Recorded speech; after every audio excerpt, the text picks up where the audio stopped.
बिस्मिल्लाहिर्रहमानिर्रहीम। अस्सलाम वालेकुम दोस्तों, रेसलिंग दुनिया में तकरीबन हर इंसान अपने टीवी पर देख चुका है और सबको एक ना एक ऐसा रेसलर है जो बहुत ज्यादा पसंद है।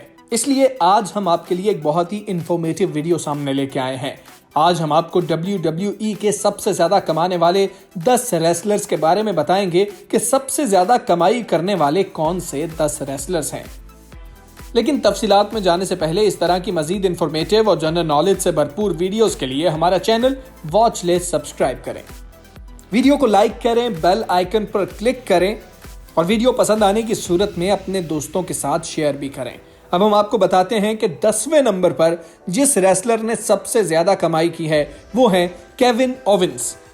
पहली बार केविन ओवेंस सबसे ज्यादा कमाने वाले 10 रेसलर्स की फहरिस्त में शामिल हुए हैं। ताहम इसकी वजह WWE के लिए ज्यादा से ज्यादा वक्त मुख्तस करने की है। उन्होंने तमाम शोज के 60 से ज्यादा मेन इवेंट्स में शिरकत की।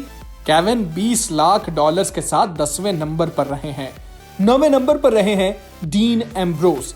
गुज़श्ता साल डीन एम्ब्रोज इस फहरिस्त में 5वें नंबर पर थे और उनकी आमदनी $27 लाख थी। ताहम ये साल उनके लिए इतना अच्छा साबित नहीं हुआ। हालांकि वो एजे स्टाइल्स के बाद सबसे ज्यादा मसरूफ रेसलर जरूर थे, मगर बड़े मुकाबलों में बहुत कम नजर आए, बल्कि WWE के सिर्फ 2 इवेंट्स में ही नजर आए, जिसकी वजह से उनकी आमदनी $22 लाख तक गिर गई और वो 9वें नंबर पर रहे। 8वें नंबर पर सबसे ज्यादा कमाने वाले रेसलर का नाम है अंडरटेकर। $25 लाख कमाकर अंडरटेकर मार्क काल्वे, जिनका असल नाम है, इस फहरिस्त में एक बार फिर 8वें नंबर पर ही मौजूद हैं।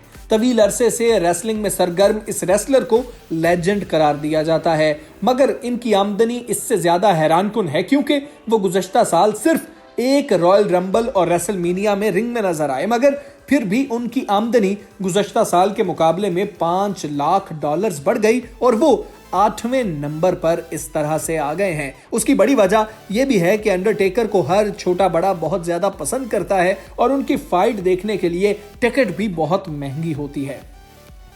7वें नंबर पर जिस रेसलर ने सबसे ज्यादा कमाई की है वो है सेथ रॉलिंस।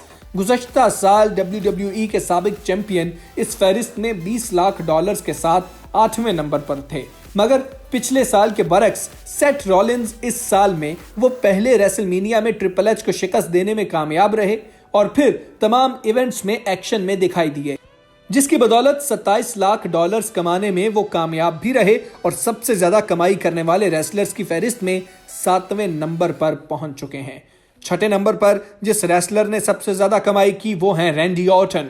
दी वाइपर के नाम से मारूफ रैंडी ऑर्टन गुज़श्ता साल $19 लाख के साथ 10वें नंबर पर थे, जिसकी वजह ज्यादा वक्त इंजरी के बायस रिंग से दूर रहना था। मगर ये साल उनके लिए अच्छा साल साबित हुआ जब वो रेसलमेनिया में एक बार फिर WWE चैंपियन बने, जबकि मजमूई तौर पर 11 इवेंट्स में हिस्सा लिया और उनकी कमाई इस साल रही है $30 लाख और वो सबसे ज्यादा कमाई करने वाले रेसलर्स की फहरिस्त में 6ठे नंबर पर आ गए हैं। रैंडी ऑर्टन को भी बहुत ज्यादा पसंद किया जाता है और रैंडी ऑर्टन की कमाई इतनी ज्यादा होने की बड़ी वजह भी यह है कि वो इंजरी से वापस आ रहे थे और लोग उनको देखना चाहते थे।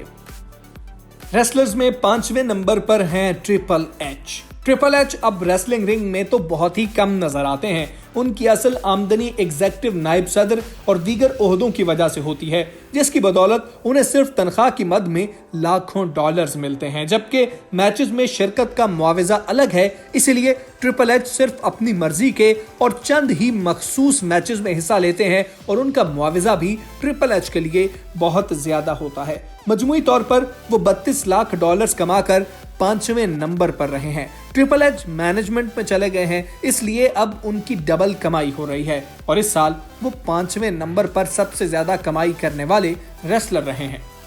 4थे नंबर पर सबके लिए हैरानकुन तौर पर जो रेसलर आगे आए और सबसे ज्यादा कमाई की वो हैं एजे स्टाइल्स। एजे स्टाइल्स पहली बार इस फहरिस्त का हिस्सा बने हैं और उनका ये WWE में भी पहला कैलेंडर ईयर था और उन्होंने किसी भी रेसलर के मुकाबले में ज्यादा मुकाबलों में हिस्सा लिया। 100 से ज्यादा तो सिर्फ ऐसे हाउस शोज थे जो टेलीविजन पर नशर नहीं हुए, जबकि दीगर मुकाबले अलग हैं। यही वजह है कि उन्होंने $35 लाख समेटे और वो इस फहरिस्त में चौथे नंबर पर सबसे ज्यादा कमाई करने वाले रेसलर साबित हुए हैं। एजे स्टाइल्स का मुआवजा इतना ज्यादा नहीं है कि उनका एक टिकट इतना ज्यादा हो कि उन्होंने इतनी कमाई कर ली हो। हालांकि वजह यह है कि एजे स्टाइल्स ने मुसलसल इतने ज्यादा मुकाबलों में हिस्सा लिया कि उनकी कमाई ट्रिपल एच, रैंडी ऑर्टन और अंडरटेकर से भी ज्यादा हो गई है। और यह भी बहुत बड़ी बात है कि उनको पूरे साल में कोई इंजरी नहीं हुई और वो बगैर किसी तात्तुल के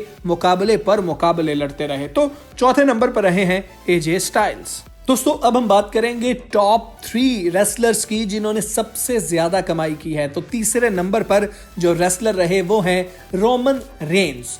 WWE इनको जॉन सीना की जगह लेने के लिए तैयार कर रही है। यही वजह है कि 2015 में अगर उनकी आमदनी $21 लाख और 2016 में $35 लाख थी, तो इस साल वो $43 लाख के साथ तीसरे नंबर पर पहुंच गए हैं। हालांकि गुज़श्ता साल तो वो चौथे नंबर पर थे। मुसलसल रोमन रेंस ज्यादा कमा रहे हैं और इस फहरिस्त में भी बेहतरी आती जा रही है।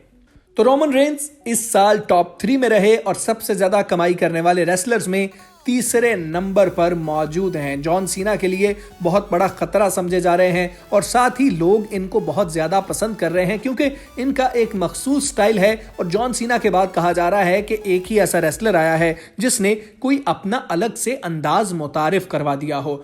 जॉन सीना भी रोमन रेंस की वजह से बहुत ज्यादा परेशान है, इसलिए अब उन्होंने फिल्मों का रुख भी कर लिया है और कहा जा रहा है कि आने वाले दिनों में जॉन सीना मजीद कुछ फिल्मों में हमें फाइट करते हुए नजर भी आएंगे। अब बात कर लेते हैं दूसरे नंबर पर रहने वाले रेसलर की। तो सबसे ज्यादा कमाई करने वालों में दूसरे नंबर पर रहे हैं ब्रॉक लेसनर। आप में से बेशतर लोग ब्रॉक लेसनर को जानते भी हैं। ब्रॉक लेसनर WWE के शोज और इवेंट्स में बहुत ही कम शरीक होते हैं, मगर फिर भी इस वक्त रोमन रेंस और जॉन सीना के साथ मकबूल तरीन रेसलर्स में से वो एक हैं।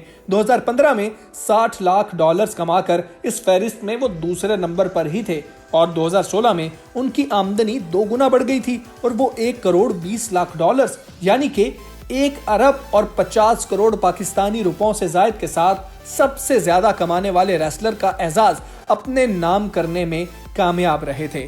और इस साल की बात कर ली जाए तो उनकी आमदनी 50% तक कम हो गई है, यानी कि इस साल ब्रॉक लेसनर की आमदनी सिर्फ $65 लाख रही है, लेकिन इस तरह वह दूसरे नंबर पर पहुंच गए हैं। और अगर देखा जाए दूसरे और तीसरे रेसलर के दरमियान तकरीबन $22 लाख का फर्क है। अब हम बात करेंगे सबसे ज्यादा कमाई करने वाले रेसलर की, तो वो हैं जॉन सीना। जॉन सीना 2015 में $95 लाख कमाकर नंबर 1 थे, मगर 2016 में वो इंजरी के बायस काफी अरसे तक एक्शन से दूर रहे, जबकि फिल्मों में काम करने के बायस भी वो WWE से दूर हो रहे हैं। ताहम फिर भी $80 लाख कमाकर वो दूसरे नंबर पर सबसे ज्यादा कमाने वाले रेसलर थे। लेकिन हम बात करते हैं इस साल की, तो ये साल उनके करियर के लिए चाहे कुछ ज्यादा अच्छा ना हो, मगर आमदनी के लिहाज से बेहतरीन साबित हुआ और $1 करोड़ के साथ वो सबसे ज्यादा कमाने वाले रेसलर का एजाज एक बार फिर अपने नाम करने में कामयाब रहे हैं। तो सबसे ज्यादा कमाई करने वाले रेसलर हैं जॉन सीना, और जॉन सीना ने Brock Lesnar, Roman Reigns, Undertaker और ट्रिपल एच को अपने पीछे छोड़ दिया है। जॉन सीना नौजवानों में और बच्चों में बहुत ज्यादा मकबूल हैं, इस वजह से जॉन सीना को बहुत ज्यादा पसंद किया जाता है, देखा जाता है। और आज हमने आपके साथ वो इन्फॉर्मेशन शेयर की कि सबसे ज्यादा कमाई करने वाले कौन से 10 रेसलर्स हैं। तो आपको अगर ये वीडियो अच्छी लगी हो तो इसको लाइक करें, अपने दोस्तों के साथ शेयर करें और वॉच लिस्ट को सब्सक्राइब जरूर करें।